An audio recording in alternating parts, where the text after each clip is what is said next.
Today I am going to speak about direct method. I bet that you have seen many advertisements of direct method. I myself was asked as a teacher to teach students using direct method in some language schools. So, what exactly direct method is? What are pluses and minuses of this method? Can this method be recommended? Let's find out. First of all, how can we recognize that direct method is used in the classroom? There are a couple of points or a couple of conditions that have to be fulfilled. The first one is that a teacher demonstrates vocabulary through action. For example, to swim and to listen. Next, students' grammatical and pronunciation mistakes are corrected by a teacher. Also, students induce grammar rules, which means that they have to come up with their own grammatical rules on their own, sometimes with the help of a teacher, but still this is an inductive way of learning grammatical rules. And also, what is very important is the use of listening and speaking that is emphasized in the classroom. And I think the most important aspect of this method is that only a foreign language that is taught is used in the classroom. Okay, so let's see what are the pluses. I think that the first plus is that a foreign language is used all the time during a lesson.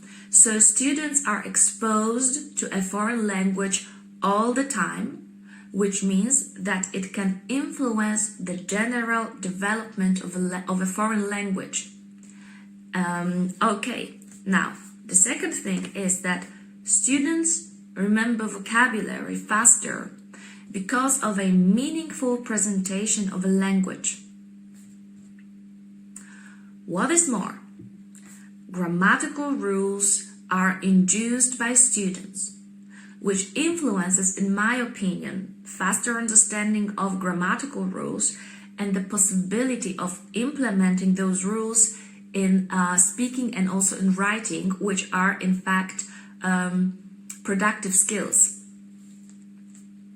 And also grammar and speaking are corrected. Thanks to correction, the fluency of foreign language is getting better and faster.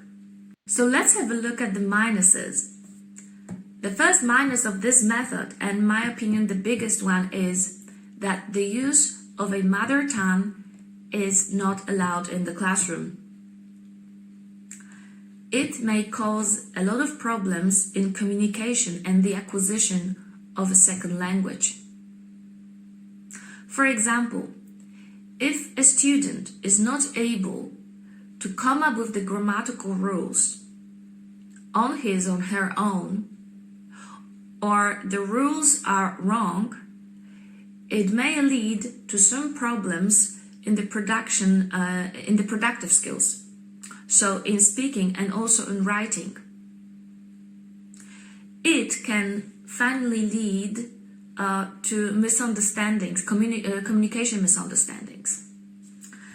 Okay, and the second minus, in my opinion, is the lack of a thorough methodological structure of lesson, in which skills, namely listening, writing, reading, speaking, are mixed in such a way that they are used in real life context. And this is what I really don't like about that method.